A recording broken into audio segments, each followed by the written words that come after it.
Why do you think people give you a lot of backlash for questioning people and having questions? I see it all the time with Charlemagne. If we question something that Kamala Harris did, or question something that Joe Biden did, or question somebody that's Democrat did, why do you think our people have so much backlash when you ask so many questions?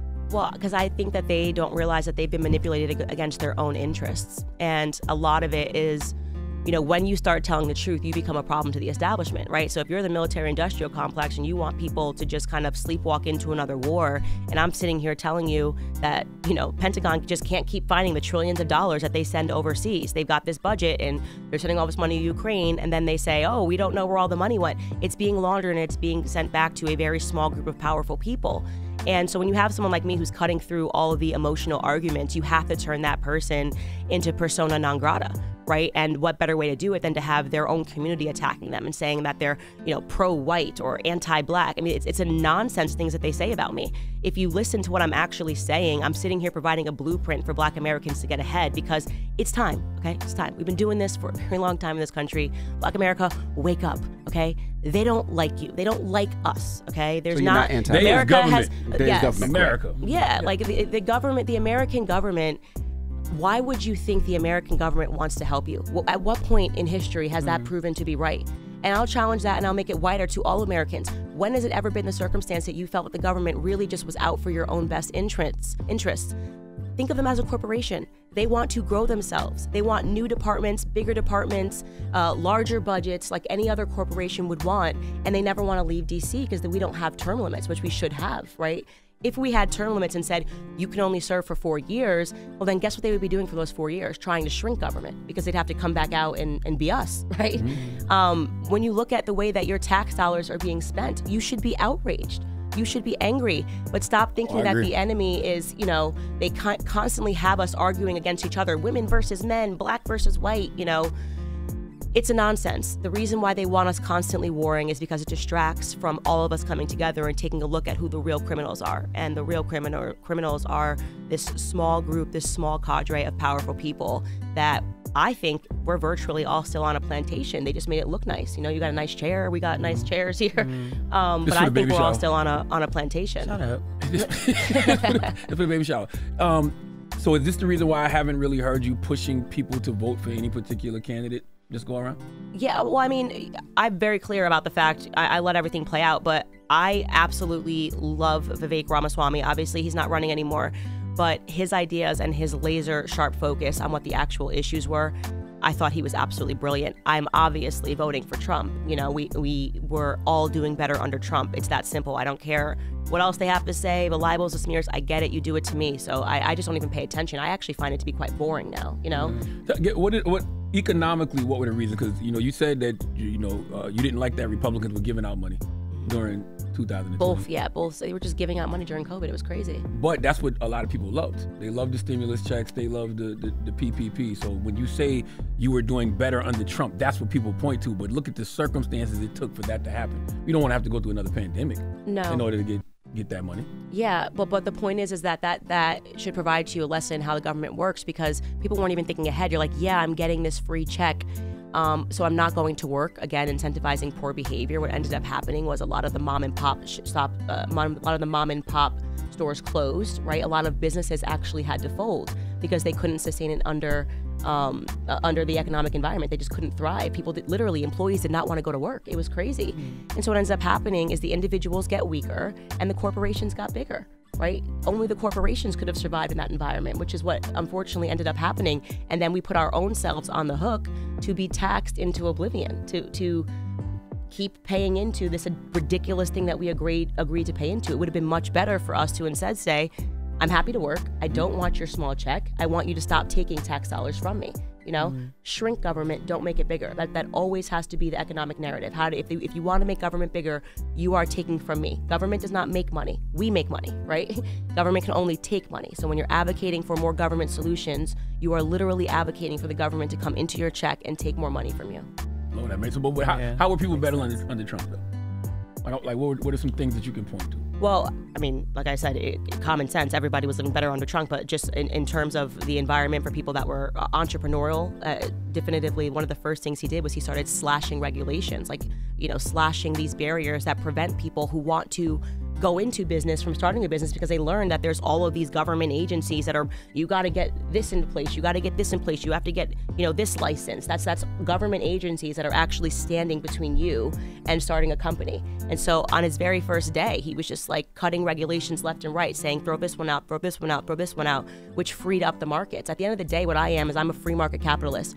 Free the markets, allow people to compete fairly, stop allowing the government to stop people or, you know, de-incentivize them from creating new jobs. I'll give you an example. A cousin of mine wanted to start a food truck. Great, awesome, love for you to do that. And he looked into like how many certifications and barriers there were before he could actually start the food truck. That is the government growing powerful. Essentially, you have to have money or you have to know somebody to play the game for you to be able to start from nothing and make something of yourself. Economic mobility is really what it's about. So, I mean, that was one of the things that I loved the most about Trump, is that he was very sensible. He has a very good business head. He understands the business environment, and every person should want to, you know, should be aspiring not to work for a bunch of people that don't have your best interests, but to be able. I agree with that, but so many of his businesses have failed, though. Yeah, but even failing is a part of the things that I've tried to do have failed, right? And I don't ever let that be a barrier. Like, I think that there's always this psychological mindset of people that are fearful to fail. That's the best way for things to happen, because you learn so much in failure.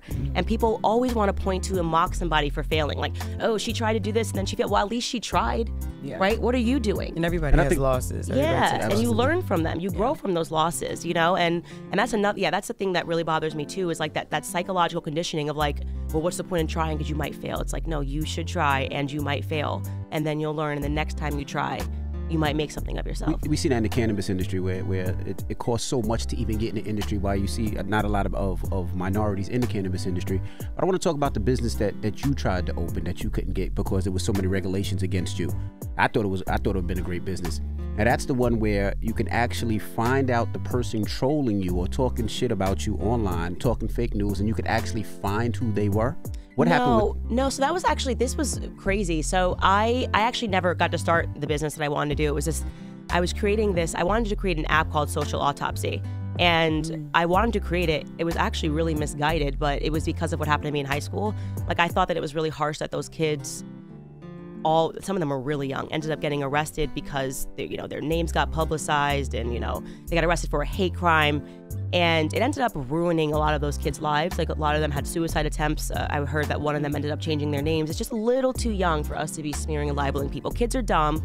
We all got the ability to be able to grow up and be stupid and say dumb stuff without social media, which is like, I think that was like glory for us, because I can't imagine if like things that I thought in the middle school were on Twitter and people could pull it up and be like, you're not allowed to have a life. Speak for yourself. Men mature slower than everybody. That's true. It took me a while. Some of mine's still on the internet.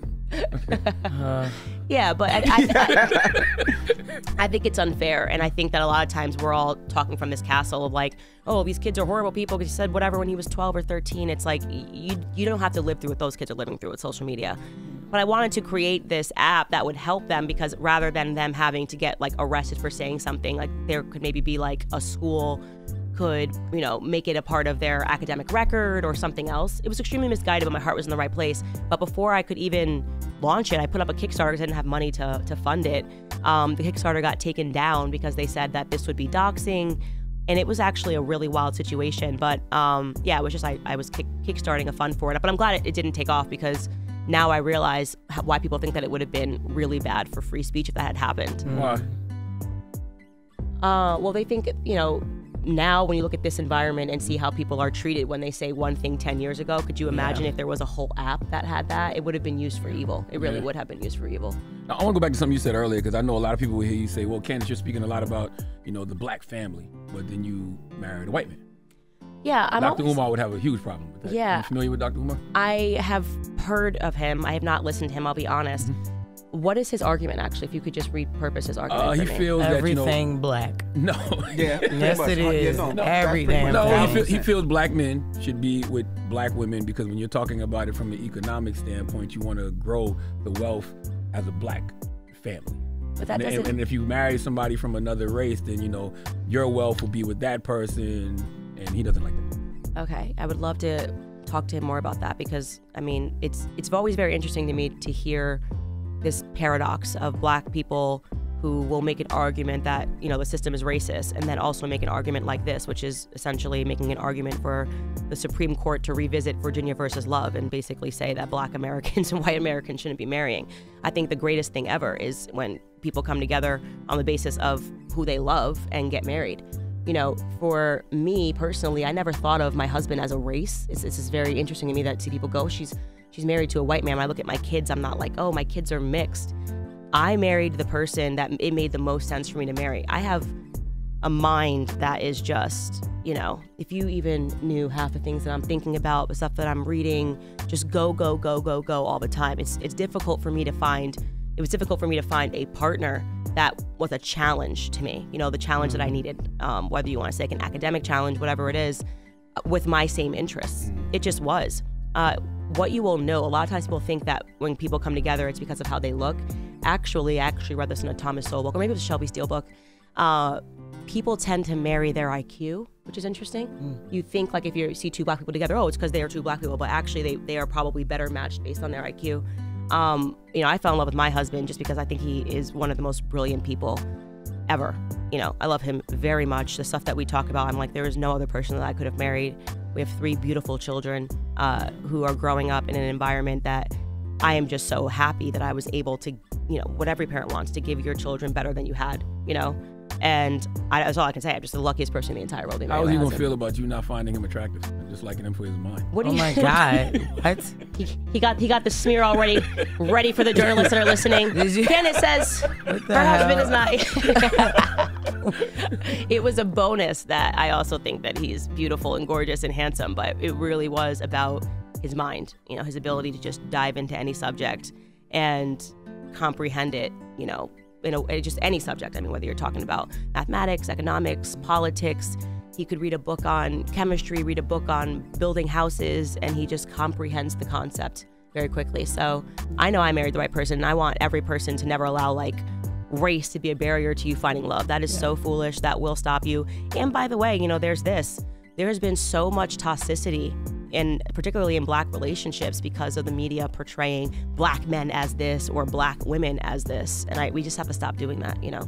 Have you ever dated Black men before? Yeah. I dated Black men, which is another thing that I always find really funny because the media tries to portray me as someone who only liked white guys. Actually, if you want to be honest, I started off on a really strong Asian kick in my life. Oh my gosh. I thought I was going to marry an Asian man. What's fine? I did. My first boyfriend was Japanese. My second boyfriend was Korean. I just really loved Asian men. It was weird. That's right. Yeah.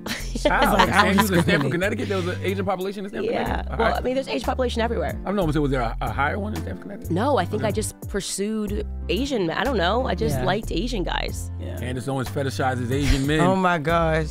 Stop painting the headlines so they can grab it. What is wrong with you? What do you think is the biggest misconception of Candace Owens?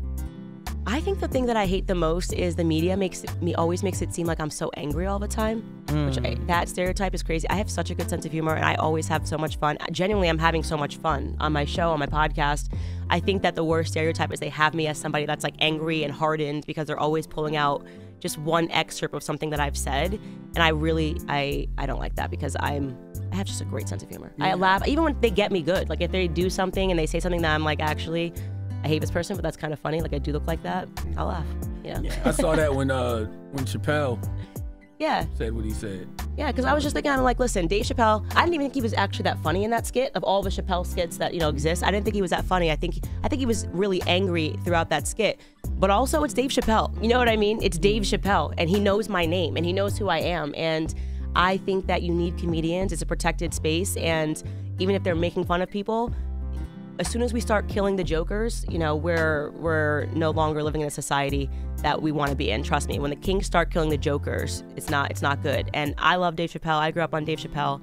I was genuinely honored that he even knew my name. I was just like, what did you say? It didn't make you feel no type of way. He called you the most articulate idiot he's ever seen. Yeah, I mean, I didn't think it was funny. I thought it was insulting, but I wanted to make a larger statement that we need the comedians. You know what I mean? And even though I particularly did not find it funny, I just thought it was important to just kind of rise above it, and yeah, it was offensive. Yes, he definitely intended it for it to be offensive, but at the end of the day, I didn't really think it was an opportunity to be like, what was I going to say? Cancel Dave Chappelle? It's Dave Chappelle.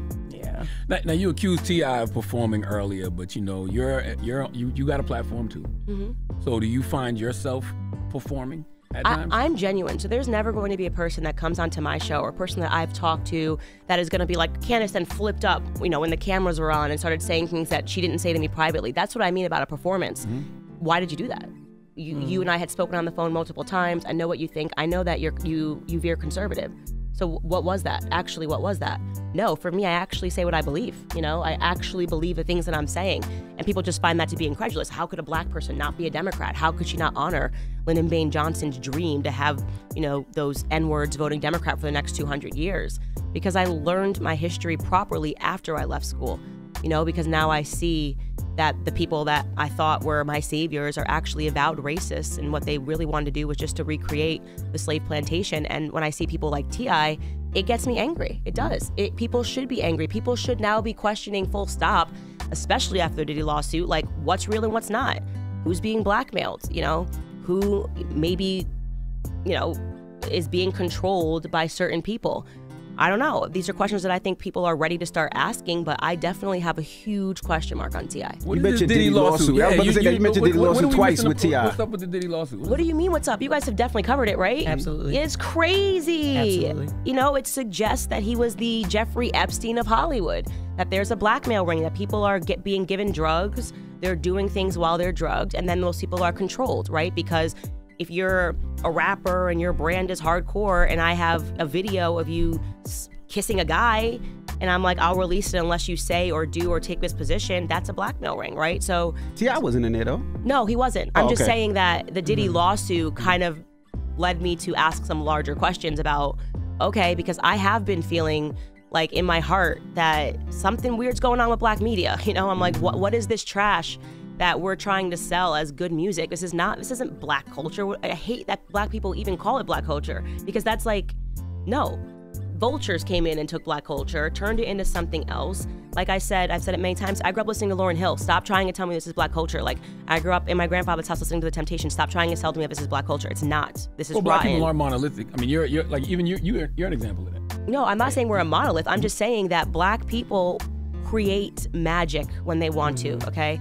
There's no singer that is better than a black singer. If you want to go tit for tat, give me the best, you know, white singer versus the best black singer. Like, we have unbelievable talent, right? So if you're gonna tell me that what we are now making mainstream is the filth that I hear today, I'm gonna start asking questions about who's condoning this, who's signing these people. But music is an algorithm, right? And what they really do is they see what music is being hit on Shazam or what people are quote unquote liking, and that's what they not play true. more. It's getting artificial. That's It's what starting they to get quote artificial. unquote say. No, and I think that's why, like, you know, I do love Kanye, because I think he was pointing to this stuff really early. Like when he jumped on stage and grabbed the trophy from Taylor Swift, people were mad. I was mad. I remember being like, what on earth is he doing? But what was he actually telling you? That all of this it's a performance, right? Like, this is not based on merit anymore. And by the way, he was factually right. The Taylor Swift video was like a girl dancing in a mirror, and Beyonce put out Single Ladies, one of the greatest music videos of all time, and they gave it to Taylor Swift. There's a narrative. There's a person that they're trying to make big whenever they make these decisions. Also clarified by the Diddy lawsuit, because the person alleges, I'll say allegedly, that, you know, Diddy told him if he did this or that he would get producer of the year. Well, how could Diddy make that? How could Diddy offer that to somebody full stop? You know, this means that there's a different reason that people are getting awarded and are being platformed. And I have seen people that I just do not believe were made hot by black people that were suddenly being thrown in our face and being invited everywhere on red carpets, and suddenly they're, you know, next Taylor Swift. It's all just feels so artificial. Who it doesn't Candace? feel. Who Well, Candace? I'm giving an example. You guys talked on stage about Ice Spice. I mean, on the show about Ice Spice, you guys played my clip where I was talking about it. I don't have anything against Ice Spice. I'm sure she's a very nice girl. I really am sure. She's young. You know, that's not a justification. What is she, 20? How old is she, 20? I think she's like 24, 25. It's actually, she's not that young, right? You know, like Lauryn Hill she was like 18 when she was on Sister Act. But, you know, the point is I don't fault her for making that music, but I am seeing this artificial promotion of Ice Spice. Like, all of a sudden, of all the people, that's who Taylor Swift decided to put on her on the stage and take to, you know, the Super Bowl. I have questions, you know? I just have questions. And I do think that Kanye was trying to say something, you know, in that moment when he took the trophy from her. But you know, when you listen to Lauryn Hill, you know, there were other music there that wasn't like Lauryn Hill music. There was Little Kim. There was Little but Kim. it was the your Mobb minority. Deeps, There was Trina. There was Well, I think Trina. Lauren's a little before the Trina. But what I will say, it was a minority of the music, and now it's the majority. And I would be okay with music like that if the majority of Black music was based on what we can actually create and our talent. Because like I said, we have a ton of talent. I tend to think that when we get involved in certain things, we just do it better. I think creatively, Black people are very gifted. And where somebody is making our gift a curse, right? It's music that's encouraging Black men to commit crimes. It's like a hip hop to prison pipeline. And I just, I really question it. How do you feel when Meek Mill says he listens to you all the time? Because I've just thought about that when you was talking about the music that they make. He actually listens to you all the time. Did you see that tweet? I did see that, and I reached out to him, and we had a private discussion very quickly, but it was so interesting because just based on that tweet, how quickly they tried to make sure that me and Meek Mill wouldn't talk, right? Media instantly. This is what Candace has said in the past about, Meek Mill being arrested. Just, again, constantly trying to fracture Black relationships, and that has always been the name of the game, from politics to the media. They are interested in the business of fracturing Black relationships if it's a relationship that I think they believe could advance Black America. So I'm just like, when is there going to be that moment that Black America is really just going to fully awaken, and have our moment, like have our enlightenment in this country, because we've never been allowed to have it. And I think that there are people that genuinely hate Black Americans, and I think sometimes people pretend to be the friends of Black Americans, and they're just not. They're not our friends. You call Fannie Willis a ghetto superstar. Yeah, Maya's song was great. Why is Fannie Willis a ghetto superstar? Come on, did you watch that freaking ridiculous court? Did you watch that court? It was wild. It was just like, this just gave me the Maya song. Like, I thought she was fabulous. I was like, this is so entertaining. Like I said on my show, they should put her on Love and Hip Hop. I was entertained. I was entertained by Fannie Willis, but she has no business being a district attorney. And maybe we should listen to all the Black men in Fulton County who have been saying, they all lined up in the streets and were like, Trump, Trump, Trump, Trump. And when they interviewed them, the Black guys were saying, because we've been saying forever in Fulton County that these charges are all trumped up and ridiculous. And now for the first time, people are going to pay attention to it because it hit the president. And they were right, obviously. I was only watching this court case because it had to do with Trump. And it was crazy. Like, somebody that corrupt should never be in a position of power. Yeah. But she is a superstar. I wonder if she should step down, because it is a distraction. You know what I mean? Like, people should be focused on the fact that Donald Trump, attempted to overturn the results of an election in Georgia. Like, that's what the trial should be about. But as long as Fannie Willis is on the case, I think they'll constantly make it about that. Yeah. And by the way, let's just say he's on trial for that. So he's innocent until proven guilty. Right. But you can't even really have the conversation about that because everybody will be still focused on Fannie. Yeah, and the thing is now they believe that what she did was just corrupt, full stop, right? Mm-hmm. That she's not a person that is clean here. She's obviously corruptible. She's been having this relationship, taking taxpayer dollars, allegedly taking taxpayer dollars based on the testimony and using it to fund her and her boyfriend's lifestyle. They did find out that they said that wasn't true.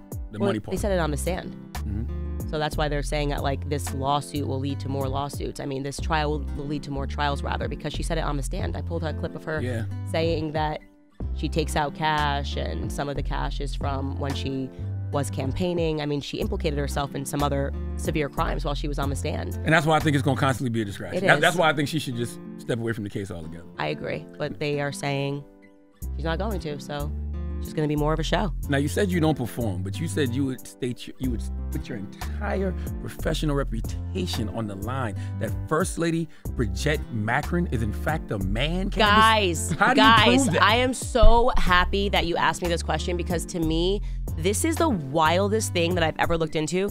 No, this is crazy. This is absolutely crazy. You absolutely must go watch my episodes on this, because I'm telling you, I'm not the person that, back when they were saying Michelle Obama was a dude, whatever, where is Obama from? I'm not a person that's just going to jump on that and say things that are ridiculous. This was so crazy that I figured this was going to be so easy to debunk. Like, I looked into this and I'm like, what is this case that's happening in France? The French people are all oppressed, saying that they're being, everybody's lying. I looked into it, blew my mind. Absolutely blew my mind. First off, let me ask you a question. If I say right now, I'm like, you were born a man. You lived for the first 30 years of your life as a man. What is the first thing you would do? I don't want to fight you. What?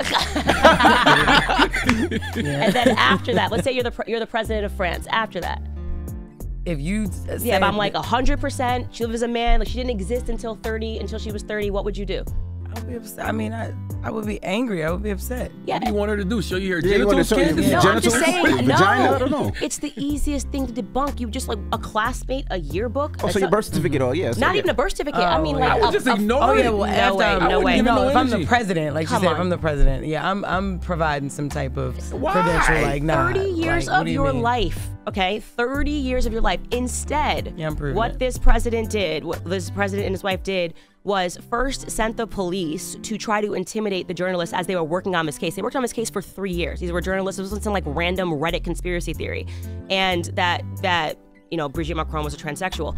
And they sent the police, took their phones, wanted to know who else was working on the story. You don't do that. You don't do that. It's so easy. I would literally just be like, here's a photo of every year of my life. I would expect classmates to be like, I went to school with her, high school with her, graduated with Right. her. Here she is. Nothing. Just intimidating the journalists. Journalists drop the stories anyway. Then the Brigitte Macron sues them for invasion of privacy. You guys are doing way too much. Produce one photo. You allege that you had 3 kids and 30 years of living. To the contrary, tons of photos of Jean-Michel, who she alleges is her brother. Oh, okay, where's your brother then? Go for a walk with your brother. Debunk the rumors. Just go walk 10 feet with Jean-Michel. No, because you are Jean-Michel Trogneau. The journalists were absolutely right. They did an incredible job of a long series, fait documents. I had to like download it and put in English, and I was like, this is wild. I mean, they have photos of Jean-Michel Trogneau. You just look like twins. It's obviously Brigitte, you know. Where's the brother then?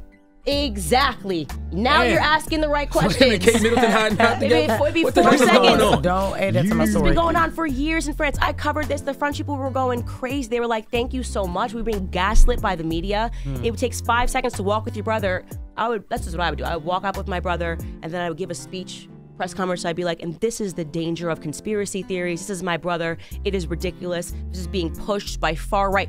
Nothing. They've just been trying to silence people, intimidation and tactics. They even tried to sell to the press a fake photo, which got debunked. It was actually Jean-Michel's daughter saying that this was Jean-Michel. They turned it into black and white and tried to pretend that was a photo. You're now sharing fake photos, trying to get away with this. I'm telling you guys, look into the case. It is wild. Jean-Michel How they do over there with Trogneau the is fake now Brigitte photos. Macron, transitioned at the age of 30. By the way, alone, that whole story of Emmanuel Macron was like 30 years older.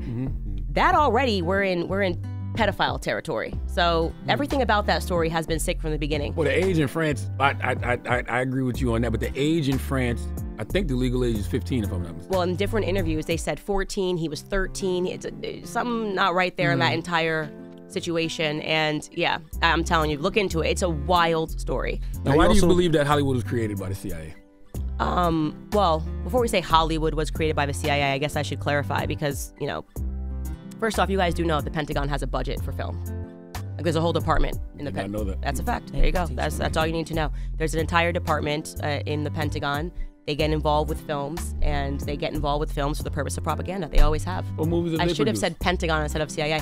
Tons of them. I should show you the list. You should pull it up. It's Google it right now. wild. Yeah, Absolutely, Pentagon please. Department for Hollywood. Tons of them. I have to Even report this. Transformers.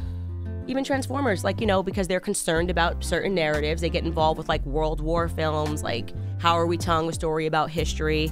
Usually it's because we're lying about what we did or trying not to make Americans aware of the crimes against humanity that we Wow. commit overseas, you know? Yeah, the Pentagon has funded some films, Black Hawk Down, Red Dawn, GoldenEye.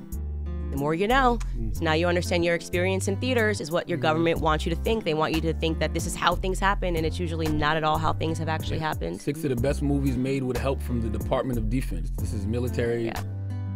I shouldn't have said CIA. I should have just said the government. But Top Gun, yeah, Red Dawn, Apollo 13. it's all about Iron just. Man? Iron Man. Oh my I God. didn't know that was on the list. Now he upset. Wow. Now he upset. Let me ask, Interesting. now you but, said but talking about, continue. What? Iron Man? Nah, that's her limit right there. She was like, you know not playing what? with Now that. it's crazy.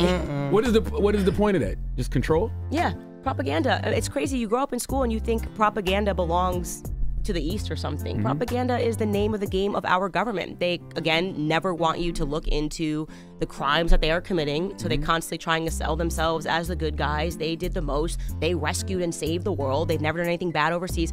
If you are living and you believe that the American government hasn't committed crimes against humanity, you had to wake up from the propaganda. You just got it. You gotta learn real history, not what was taught to you in a textbook. That's all just propaganda. You know, we've done horrific things. You mentioned Kanye put you on the phone with T.I. and some other people. What's your relationship with Kanye? Because I know one time y'all were gonna do a business with each other, and then that just fizzled out. Yeah, you know, I was under so much pressure. It was actually insane to say horrific things about Kanye when all that stuff started going down. Was it 2 years ago now? Mm-hmm. And the truth is my relationship with Kanye began long before I ever even met Kanye. I really do credit the creation of like my spirit and my character with listening to his music and having the courage to step out of the bounds of what people say that you are allowed to be. And like his song Power, I played that so many times when I got into politics, just realizing that I was going to take a lot of bullets. People were going to say a lot of things about me, but really the power is within me to just not care. And that is why I think that a lot of people don't understand like what Kanye means, I think, to the Black community. And that's why the media couldn't take him down, because the media didn't create Kanye. That's the truth. They didn't create him. And so I will forever defend what Kanye has meant to so many people who grew up on his music and listen to his music, like just knowing that you have it within yourself and you have the power within yourself to be something. You know, he's obviously still creating music, still loved very much. Do I agree with everything that Kanye does? No. I don't even think Kanye agrees with all the stuff that Kanye does. He performs a lot. He performs a lot. He throws you under the bus when he needs to, though. Like, me? Yeah, it what feels do you say like about that. Me? It just feels like he's quick to distance himself from you at certain points. You know, I think that a lot of the way what do you mean by that, I guess? I think about one moment in particular when everybody got mad at him. It was, I don't know if it was something you designed. It was the Blexit shirts or something, and you said he designed them, and he was like, no, I didn't. Yeah, so I think that actually time has been good with that situation, because I couldn't say a lot, and people thought that I was like lying. Like, Candace lied. First off, I never said that Kanye designed the t-shirts, ever. I said that he designed the logo, and Kanye did design the logo. He had helped us, like, you know, I have photos of it. Like, but at that time, Kanye was going through a lot personally. And I just didn't think, I just decided that I was just going to be the bigger person. I could have clarified it in the media, but I just allowed everyone to call me a liar because, like I said, I'm like a fiercely loyal person. And because I knew of a lot of stuff that was going on personally with him, I just didn't want to add to the avalanche, you know, of people criticizing him. But again, I never had said that Kanye designed the t-shirts, but he did help us with the logo. And why troll people? Like when y'all wore the White Lives Matter shirts? No, because white lives do matter.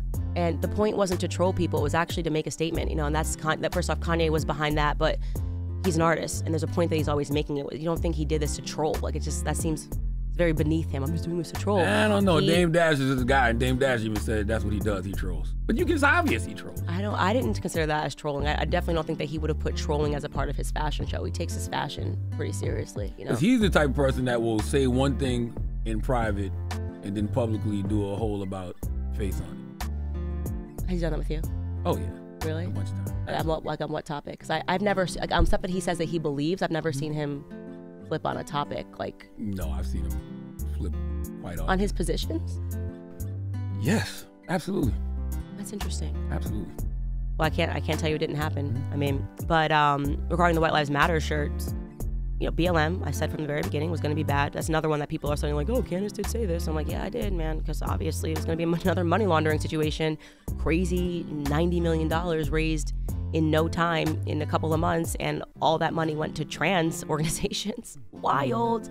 Absolutely crazy. Establishing the first trans neighborhood in San Francisco. Crazy. But it was obvious. It was obvious because wherever there is tons of Black emotion, there is a money laundering operation that's about to get off the ground. And whenever there was like worldwide media support, why do Black Americans think the media support them? As soon as you got tricked by thinking that the media was on your side, it should have been a wake-up call.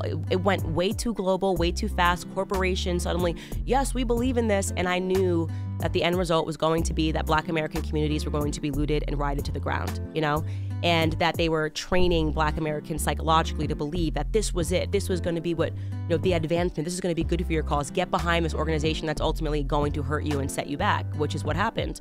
Businesses moved out of Black communities because why would you continue running a business if you're getting robbed and stolen from every 5 minutes? And now those communities are poorer, and now you have Rashida Tlaib saying, oh, Walgreens is racist because they are leaving, you know, inner city communities. What would you like Walgreens to do? This is a for-profit business. So it incentivized bad behavior in the Black community, made businesses move out, and money laundered to a bunch of LGBTQIA, however many letters it's gotten to, organizations, which I also think is not good for the Black community. Have you had any conversations with anybody from BLM? Like, have they ever challenged you on? Well, I went to Patrice's house. Oh, I remember that. Yeah. I was very pregnant. She lied. Caught her in real time lying. Right. I was very polite when I rang the doorbell. I went to one of her houses. She's got a lot of houses. Thanks, BLM. But yeah, I had on Hawk Newsom, who was the New York chairman for BLM. Had him on my show several times, actually. I had him on 3 times, I believe, and debated him and his ideas during that. I'm not a person that is scared to debate anybody on any topic because it's what I actually believe. I think people that run away from debates are the liars, right? Like, if you're going to sit and talk about somebody and say they think, sit down and have a debate about it, about a topic. BLM, I caught all the heat, but fortunately that's $100 million just burned and gone. And there to support trans issues if that's what Black America agrees with. I agree with that even when it comes to people that you may disagree with. Like, people may disagree with Candace Owens. They may disagree with, the Fox News. If I'm these elected officials or these people that are being spoken about, I'm going to go on y'all platforms and talk to y'all because y'all have huge platforms. Right. So why continue to let somebody say some things that you say aren't true? Or say some things that you disagree with and let those things go unchallenged. Go have the conversation with them. Right, exactly. And so I think that's part of it is that we've been so boxed in and you're only hearing liberal ideas and liberal concepts. And by the way, I do want to say half the narratives, when I say it like I suddenly realized I was always a conservative, I think that actually would happen if Black Americans actually paid attention to conservative arguments, because I don't take the Black community as woke liberal. It's just not that. I think something like, especially on the LGBTQ stuff, like is this what Black Americans care about? Like bathroom signs and wanting kids to pick their gender? I would definitely say no. So it's just being forced. Yeah. This narrative is being forced, and I cannot stand. Nothing makes me angrier than seeing the intentional feminization of Black men. Drives me insane. Expound. Kid Cudi wearing a dress, like suddenly, and there is actually an old interview that I believe Dave Chappelle gave to Oprah where he talks about that in Hollywood there's always this like pressure for them to try to get Black men to wear dresses, and he like said no to this, and people kept trying to get him to wear a dress. They're like, wouldn't it be so funny in one of your skits if you wore it? And he was like, no, what is this? Like, why are you trying to get me to wear a dress? That is weird to me.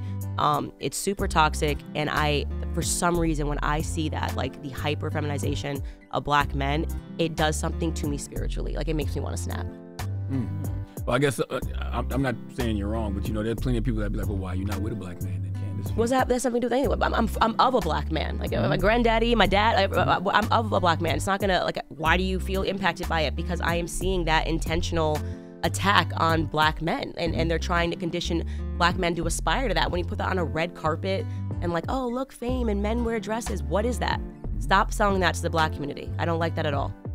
I love the way that you and Ben Shapiro are able to disagree, but then I guess still have a business relationship. Because I saw him recently tell you, I think it was maybe a few months ago, he told you to quit over your Israel coverage, your Palestine-Israel coverage. Yeah. What was that about? Well, he told me, the tweet that he responded to was actually just some biblical passages.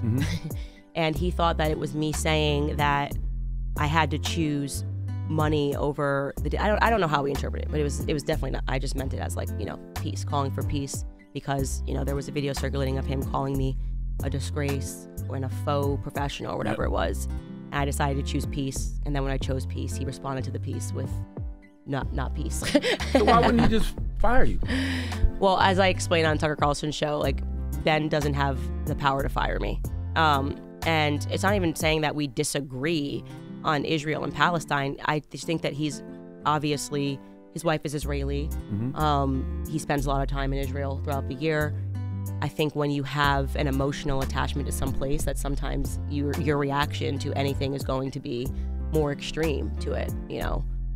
I have some relatives that are from St. Thomas. If what was happening in that region was happening in St. Thomas, I would probably be the most fired up out of everybody at the Daily Wire.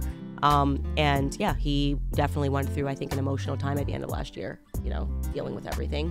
I think I was pretty even keeled. I don't want to see innocent Palestinians killed. I don't want to see innocent Israelis killed. I never want to see children killed. I don't believe children should have to grow up in a war zone based on the actions of a few. And that, I guess, last year sounded crazy. It sounded crazy because always the demand in all these situations is to make people pick a side. And then if you don't pick their side, then you get smeared and you get libeled, right? So if you don't say, I want every Palestinian murdered, then suddenly you're pro-Hamas. If you don't say, like, I want every Israeli person eradicated, then suddenly you're pro-apartheid, whatever the arguments are. And I think both of that is extreme. You said no government anywhere has a right to commit a genocide, ever. There's no justification for genocide. Yeah. That is going to age so well. Genocide is always wrong. It is, guys. It is always wrong. And doesn't matter at any point in human history, any person that is advocating for genocide is always in the wrong. And when I wrote that tweet, I was referring to Brian Mast, who was a congressman. He got up and he literally said in Congress that there's no such thing as an innocent Palestinian. And I was like, that is genocidal, right? As soon as you say an entire group of people are all evil, you are now laying the groundwork to justify a genocide. And that, to me, was wild. So I spoke up against it. Have you been blackballed from Fox News? No, I just stopped going on Fox. I used to, my schedule's very busy, but I used to go only once a week on the Tucker Carlson show. And then Tucker left Fox News. So I just didn't go on Fox News. Got you. Yeah. You seem to be excited that Black America is embracing you, as you said. Yeah. Say that. Why is that? I'm just glad that they're hearing me for the first time. Forget embracing. I just wanted them to actually hear me. There was just so many things said about me that just were not true. And no matter what, every time an article was written, they would just rehash the things that I never said. I mean, even the Joe Budden interview that was recently dropped and everyone's talking about it, go read Hot New Hip Hop's article on it. It's wild. It's just not what was said at all in that interview. It's just patching together things to make me seem like I'm a monster. Like Candace blames the education system for like Ice Spice's music. That's literally what they said. They ran with that. And so I'm just excited that they're at least hearing me. That's the biggest thing. Actually being able to decide, okay, I heard Candace and here's what I think about her. Rather than I heard what somebody else heard and what they say that I should have heard and here's what I think about her. Yeah, because most of the hate is like domino. Like you'll see, like over the years, I've seen like people in comments, it'll be headlines about you and somebody don't like you because somebody else don't like you, and then because of what somebody else said, and then, oh, she ain't never for us, or it's always what somebody is waiting to, like in the comments, Charlamagne always say, people wait in the comments, go in the comments to see how they want to feel. See how people want to feel. Right. You go through comments first so they can tell you how to feel. Right. You never did research on her. You've never sat and talked to her. Obviously, you don't watch her show. You just grab what the headlines grab and you read the comments and they tell you not to like her. Right. And a part of that, by the way, has a lot to do with illiteracy, which is something that I talk about all the time, because the illiteracy rate in inner cities right now is over 70%. We're talking about over 70% of Black boys that can't pass a basic reading exam. That is crazy. That is crazy. Across the United States entirely, 40%. We're at 40%. Yeah. So people think that they're going to public schools to get an education. It's the exact opposite. They are slowly making sure that you're never going to be able to have a proper education, and they're going to tell you what to think. That's what they want. They want the ability of a headline. And that's very scary. I talk about what they did on slave plantations, why we weren't allowed to learn how to read, because they knew that if they could control the narrative, then you could be enslaved forever, right? Your mind becomes enslaved when you can't read, when you say, okay, I learned that in a textbook, but let me read this, and actually see what I think. And I think that's intentional. I literally believe that there is an evil intent to re-enslave Black Americans. And the ability for us not to read, to me, is everybody should be hitting the alarm on that. Like, why aren't Black boys learning how to read and yet being encouraged to make music, to follow hip hop, to do this, to do that, follow sports? Our culture is very much like go into music or go into sports. We need Black scholars. We need Black people that are actually aware of what has actually happened to Black America, what the true story is outside of what these textbooks are trying to sell. I agree. It's very scary to me, the illiteracy rate in Black America. No, I agree with that, because a lot of times when Black people see other Black people that are successful, they're in music and athletics, so that's what people gravitate towards. Right, which guarantees them, that's why they turn these people into such idols, it guarantees more Black failure, right? Because here's the truth. What is the actual percentage chance that you have of becoming the next LeBron James? 0%. Let me just tell you, 0% that you're going to be the next. But every Black kid, because of the way he's hailed as a hero and they put this, is going to try to be the next LeBron James. They're going to think that they have it, right? So they're going to put their academics second and prioritize, my baby's going to be the next LeBron. Okay, but he probably isn't going to be. What is your chance as a Black American of becoming a doctor if you stay in school and pass all the tests? 100%. Right? We need Black doctors too. What is Candace Owens' definition of Black excellence? That's a very good question. I I think Black excellence would just be excellence, period. Because I always try to say the reason why we should remove ourselves from saying white excellence, Black excellence, is because I've realized that there's been a power in people trying to segregate our minds in that way. You know, excellence to me, I think, is independence. I think it starts with independence of thought, right? Actually challenging yourself and challenging your beliefs and constantly re-examining them, not thinking that you have it figured out. But I think that once we achieve higher education levels, and I'm talking about Black people in mathematics, Black literacy rate jumping to what it should be, which should be 100% if we're being honest, if you're sending somebody through the public education system, then we will start to see necessarily Black people achieving more in our society. So I just personally think that we should be focusing on the Black literacy rates, full stop, and also creating our own companies, you know what I mean? And not having our voices controlled. We have a few questions for you, just a few, just to. Where are the questions coming from? These are Black quiz questions. Where's the Black quiz at? We have our own questions. Oh, cool. We came with our own questions. Oh, okay. She's like, where are these questions coming from, sir? So, I'm like, are we on Twitter? Where are we at? so where did MLK deliver his famous "I Have a Dream" speech? Oh, in Washington, D.C. Yes. Ding, ding, ding, ding, ding. Yes. Okay, and yeah, how many fights did Will Smith get into before his mom got scared? Ooh, good question.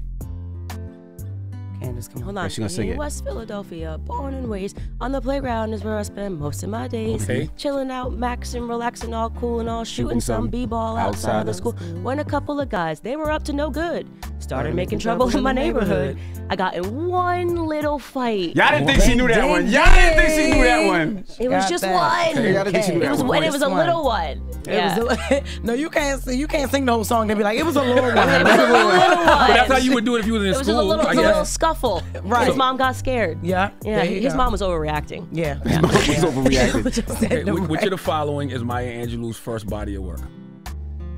Which of the following? Well, I'll let you guess. I wasn't gonna give you multiple. Well, which of the Oh. following means you got to give us some I'll give it examples. Still I Rise.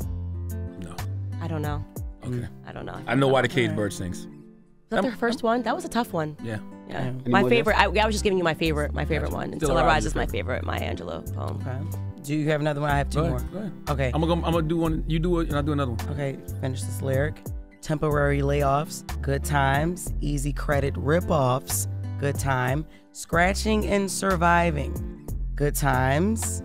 You know what? That's before my time. Okay. Yeah. Good answer. Yeah. That is before my time. That's a little bit right Jess before. is only 32. Yeah, I know. But were you watching that? I was. You were? I never watched it. I feel like I watched every other show Except Good except Good Times. Yeah. Okay. All right. Yeah, but Good Times would have been the 80s. Yeah. It was the 80s. Yeah, I was born in '92, but I watched it with my grandmother I who did not watched watch me all the it. time. So I watched almost all of the other ones, but Okay. not that one. Okay. Yeah. Okay, you 2 for 2. Candace. I knew it was Good Times, but I didn't Yeah. know the. Got you. This is an easy one. Who's the first Black woman to serve as a U.S. Supreme Court justice? The first Black woman to serve as a Supreme Court justice. Black woman. Is it now? Just now? Yes. It's her. It's whatchamacallit? I can't believe I'm blanking on her name. I'm totally blanking on her name. 2 for 3. No. I'm just blanking on her name. I know her name. She literally just got in there, and I cannot. Okay, Can you just so give me you a know first it. letter? See? Look at you. No, See? I know it. I was just Her name is a little tricky. I was about to tell you. Her name is a little tricky. No, it's Ketanji Brown Jackson. I was about to tell you I said Cardi give me B's the first real name. letter. I couldn't remember. Yeah, I was about that's to right. say I Cardi said B's give me government. the first letter. Ketanji Brown. Yeah. Okay. Wait, how do you actually say that though? Kentahi. Ketanji. I think it's Kentaji. She has a Ketanji. tricky first name. Okay. Yeah. Finish this response. God is good. God is good. Amen. No, Christ. no. I thought you were going to say God is great. Thank you for the God is 48. great. No. God, all right, Y'all not gonna give it I'm answers? gonna do you, Charlamagne. Yes. Charlamagne, God is good. All the time. And all the time? God is good. That's right. Where's that from? Jesus Church. Christ, Candace. It's church. God is good Where all the actually, time. but why That's- do you say all the time back? That's Where's black, that from? Black church. God is good all the Black time. church. Oh. Everybody said it. No, Okay. I Did definitely you go to didn't get black that churches? one. No, I guess I didn't go to enough black churches growing up. Okay. Candace, what's the correct amount of raisins to add to a potato salad? 0. Okay. Absolutely 0. All right. It's actually offensive. That was almost a racist question. That is the wildest thing I've ever seen. You know she got a little Caribbean in her. Like, you just don't put raisins in the salad. You just don't put raisins in the salad. Okay. Well, Candace, it was a pleasure. Yes. It was. I learned I so believe in much. conversation over confrontation. Thank you, guys. I think that, nowadays people just be wanting to, talk to people just to have a moment and be angry. And, and it's like, have a conversation with a person, let a person put their ideas out there, and let people decide how they feel about setting. Yeah. Right. And the biggest thing that I want to say is, like, please stop putting raisins in potato salad. That's all you got. That's all you want to say. That's it. Ladies and gentlemen. No, I'm kidding. Thank you guys so much for having me. I really appreciate this. And I'll come back anytime. And when did you have the baby? I just had the baby in November, my third. And literally don't look like you had the baby. Thank you so much. Thank you. Yeah, 3 under 3. We're living la vida loca, but it's a blessing. Family is always a blessing. Strive for family, man. It's changes you. It really does change Has you. motherhood changed you in any way? Yeah, it really has. Like, I've never been more secure in my life than since becoming on. I think it's hard being a woman when you grow up, but I think that when you have kids, kind of God's design gets into focus, and you realize, like, your purpose. Like, you're like, wow, like, I know what to do here. And especially, of course, if you're in a marriage, I am so sustained by my home life. And so that's why I don't care what happens outside of it. I feel like I have just a very regular story. Like I said, like, I was born in New York, raised in Stamford. There was nothing, particularly that stood out in my childhood that made me think that I was going to go into politics. I feel like I landed into politics kind of accidentally. And I say accidentally because I thought I was a liberal my whole life. I thought I was on the left my whole life, and really didn't pay attention to politics in any meaningful way. And then, when Trump was running for office, I didn't want him to be elected. I was like, this, not because I thought he was a racist or a sexist, but just because I thought it was crazy to go from Obama, who had a certain decorum about him, to suddenly this sort of brash New Yorker. But I thought it was weird when all of a sudden the people that liked Trump, everyone thought he was like this iconic symbol of business. He was in rap songs.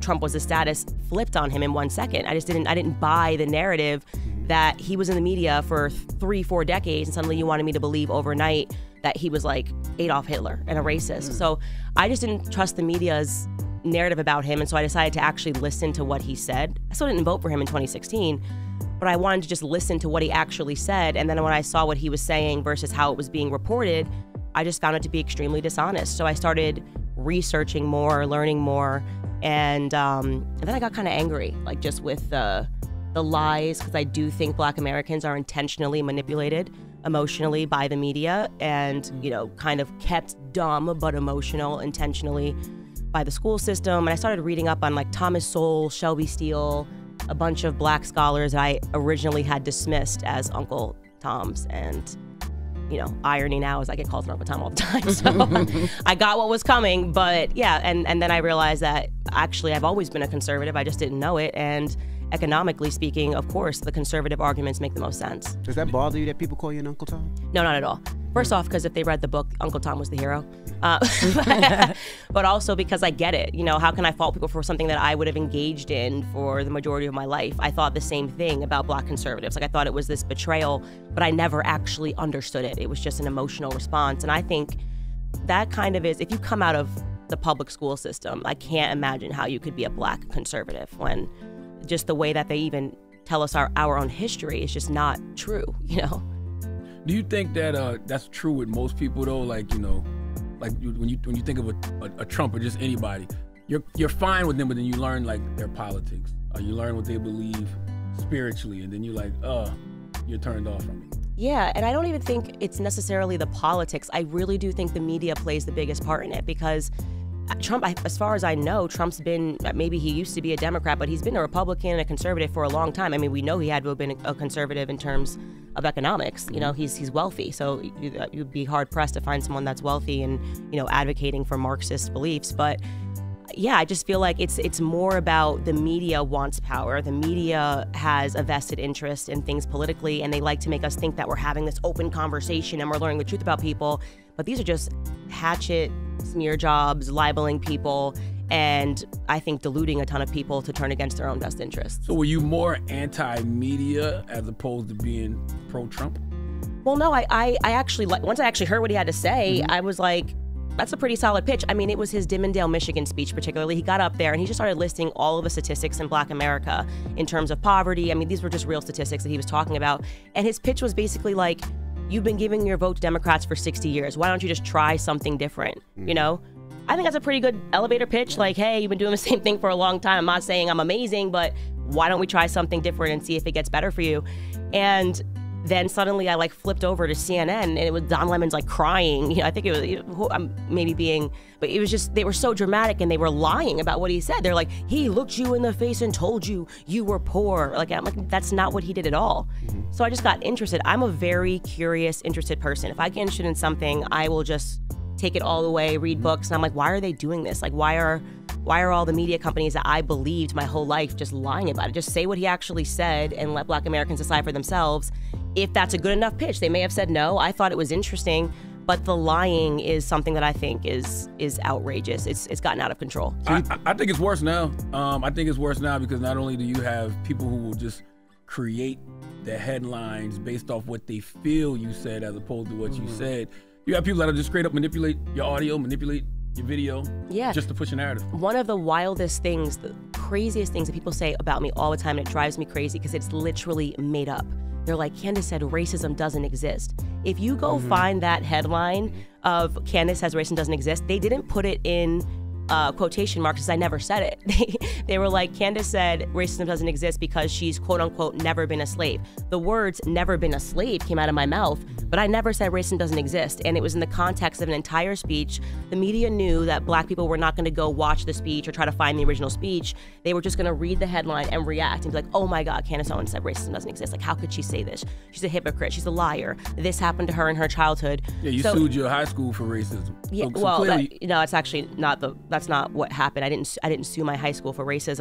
For But not protecting you during that time, I said, right? They said for not protecting you. They said just did you what the media does? Yep, yeah, absolutely. no, it's fine. I mean, I get it because it's something that I've talked about at length. But essentially, I had this situation happen to me in high school where somebody that I was actually best friends with left me horrific voicemails. They were racist voicemails. There's no other way to slice it. They called you a nigga because you didn't want to date him? No, he actually, I think he was gay, to be honest. It was nothing about dating. I think this was kind of a circumstance of like, I had my first beer.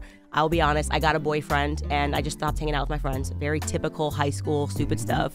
And this gay guy that I was friends with was like outraged by it.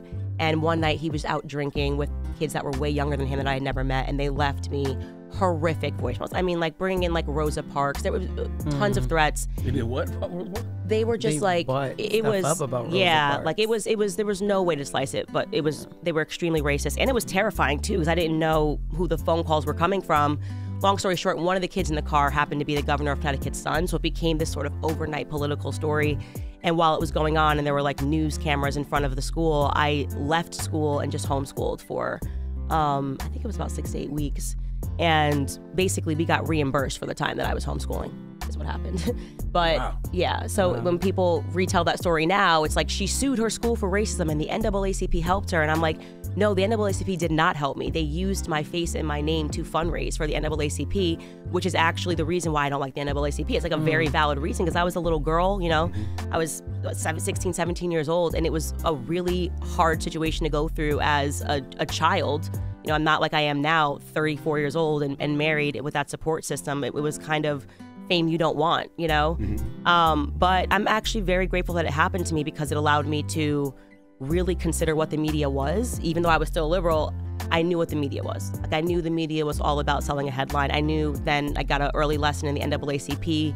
I think organizations that never want racism to go away, because how are they going to fundraise? Like if you're a CEO of the NAACP and you're earning X amount of dollars, you got to keep the racism narrative going on or you're going to work yourself out of business. So the stuff that I talk about is always based on my experiences, and so it's just crazy to see how it gets manipulated in the press. Now, you said something earlier. You said that you wanted to listen to what Trump had to say. You said in 2016 you still didn't vote for him.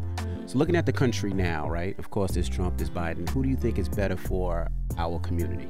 Obviously. Well, first and foremost, just for everybody, you should have a president that's, not mentally deteriorating like Biden is. I mean, he's in full mental deterioration. It's crazy to pretend anything else that's happening right now. It's scary first and foremost because we have real enemies out there, and you have a person that can't lead. He can't remember what he ate for breakfast. He's saying things. I mean, the amount of times that he keeps talking about his dead son as if he's alive. It's very alarming, and I don't say that with any ill will in my heart either, because he's showing signs of when my grandfather, who passed a couple of years ago, started, his mind started diminishing and you start to see those early signs of dementia.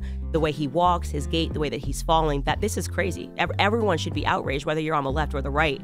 But in terms of the better candidate for Black Americans, I asked people the question, how were you living under Trump? The person that they told you was going to put us back into chains and we were all going to be slaves again. How was the economy under Trump, and how are you doing today? And every time you ask that question, everyone knows that they were living better under Trump because he was deregulating the environment, and people were just living better under Trump. And he is, in my opinion, a better president because at least he's telling you the truth and he's telling you what he actually thinks. You know, one of the things that I hated the most about him when he first came down the escalator, I was like, oh, he's way too brash. You know, Obama sounds way more polite. But I asked the question, do you want to be politely lied to or have somebody that's at least telling you what they think about you in no uncertain terms? So, you know, I like Trump for a ton of reasons. And for me, it was always about the economic argument. And I knew that he was going to be a better candidate for Black Americans because of that, especially, you know, build the wall sounded so wild, right? Back in 2016, it sounded wild. It sounded xenophobic. And I was saying, if these illegals get into the inner city communities, the first people that are going to be harmed are going to be Black Americans. People actually were mad at you, right? When you got into the conversation with T.I. at the Revolt Music Conference, right? And you were saying that, and people didn't understand it, but it seems like people are understanding what you were trying to say back then. Yeah, and I am so happy to have those moments because, like, I think T.I. is a trash person. You know, I'll say that 1,000 times over because, first and foremost, I had spoken to T.I. prior to that event. Like, T.I. was the only person on stage that I actually knew. And for the same reasons that I met you, Kanye had put us in touch, we had talked, and I know that T.I. thinks more conservatively. So he was literally putting on a show. And so it just makes me wonder, especially with all the stuff that like came out in the Diddy lawsuit, like who's controlling T.I.? Because that was wild. He was literally putting on a show like he didn't know me on stage, like he was surprised I was saying the stuff. He was way more level-headed and rational when we were on the phone. And I still look back on the moment, I'm like, what was he doing? It was like a circus act up there. And he was doing something that I thought was harmful because we were actually having a great discussion. And yet he created a little moment, and that was all the media ran with. Despite the fact we were on that stage for hours, they ran with that moment. And I was really upset about it. But you're right. I was talking a lot about illegal immigration and saying this is something that we need to pay attention to because eventually the Black vote's not going to matter. Something that they worked so hard for is not going to matter. They get enough illegals in. What are we at? 10 million under Biden? And they're doing it intentionally. Like, it's going to be the same thing that they did to Black Americans in the 60s. What Lyndon Baines Johnson did when he established welfarism and the Great Society Act. They want to get these people in, offer them handouts, and turn them into economic slaves that will continue to vote for Democrats because they're getting free handouts. And it's incredibly racist, first and foremost, but because Black Americans are still, a lot of Black Americans, I should say, are still living under this deception that Lyndon Baines Johnson was a good president, even though he was an avowed racist. I mean, he hated Black people. I mean, one of the, so many times, I mean, hard R referring to us as the N-word. I'll have those N-words voting Democrat for the next 200 years. And this man is being hailed as a hero because he had to sign the Civil Rights Act, essentially with a figurative gun to his head because the country was on fire. You know, JFK had just died, and there were riots in the streets protesting because of racism, and he did not want to sign it, but he did. And with the other hand, he signed the Great Society Act and incentivized welfarism and, you know, programs to incentivize not marrying Black men. You know, to think that we had government agents knocking on the door, going into the homes of Black women and being like, there better not be a man that lives here. We're just here to check to make sure. If you want this check, Dad can't be home. Every other ill that Black America is facing today is because we've removed fathers from the home. So I am like a big, you know, I use my platform to talk about men a lot and the need for male leadership, everything that is so harmful, this, you know, Me Too, false feminism, all of this crap. It's anti-man, and it's anti-man for a reason, because a society cannot survive without strong men. A household cannot survive without strong men. We need strong men to lead homes. And so the fracturing of the Black family, I think, was the test. Like, you know, like we were the mice in the experiment. Like, let's see how that goes. And now they're kind of doing that writ large. And I hate feminism so much. I can't even tell you, because what it's about is it's just an attack on men. Oh, you just said a lot, Candace. So let's talk about some of these things. Now, you said a lot. Now with the politicians, right? With whether it's Lyndon B. Johnson, Trump, Biden, I think people are able to ignore a lot of their BS as long as they can get something done. Yeah. That's what it seems like. So that's why I don't even like to talk about the person. I like to talk about the policy. So what is the difference between traditional conservatives and MAGA? Well, I would say between traditional conservatives and MAGA. Yeah, like before what the Conservative Party was before MAGA and what it is now. Yeah, so I think what you're describing is that there was this fracture in the conservative movement because people realized that when he was referring to the swamp, what he meant was it didn't actually matter if you were on the left or the right. They were all working together in D.C. and selling out all of America. I mean, there is no reason why you go to D.C. and become a multimillionaire. You're supposed to be there to serve the American people. You're there taking our tax dollars. So what was happening was these lobbying interests, like, Big Pharma goes down and they lobby and they'll offer money to a candidate to go push a drug, like the COVID vaccine. Or they'll lobby for war. It's like, biggest lobby, of course, military-industrial complex. So we're all suffering. You're going to work because these lobbyists are getting their incentives done by buying out these politicians. And so Trump kind of hit the scene as somebody who wasn't bought and paid for because he didn't need their money. He wasn't like a random congressman going to D.C. with no money. And he just started talking about the swamp. Like, it's not even Republican or Democrat. And I want people to wake up to that because I'm not here like ride or die for Republicans. They all sell us out. Like, the stuff that they did during COVID is criminal. It's criminal. And who was found on that? Like, I mean, just the free handouts. First off, trillions of dollars. You're signing these omnibus bills. If you read into it, where that money is going, it's insane. It's literally going, to museums, boards of museums. They're quite literally money laundering is what's happening when they sign these bills. But they keep it so that the information level is so low for Americans that it's like, oh, COVID's so bad. Like, we're going to give you a check that's like, $300. This basically describes welfarism, right? Like, despite the fact that there's been trillions of dollars since the establishment of welfare, Black Americans are poorer today than we were before it. People don't know this, but during the time of Jim Crow, before welfare was established in the 1950s, Black Americans were actually outpacing white Americans in this country in terms of economic growth. And the reason for that was because our families were together. We had good values. The government only wants to give you the bare minimum, but where's the rest of the money? Where is it going? They sign these bills making you think that this money is going to you. It's not. They are stealing from the American people. And you look at your congressman, whoever it is that you guys sent down to DC, and you realize that they're all just puppets. I feel like we're watching a performance, and who can say the most outrageous thing. The Republicans don't want to sign this because they want, slavery and they want you back in change. The Democrats don't want to sign this because they want grandma to die. Whatever it is, you're watching to me, it's a play. That's why I don't think, that's why I think if you're Black, you shouldn't be beholden to any political party. Democrat or Republican. Right. I mean, I think that any concept of saying that I am a Republican forever, a Democrat forever,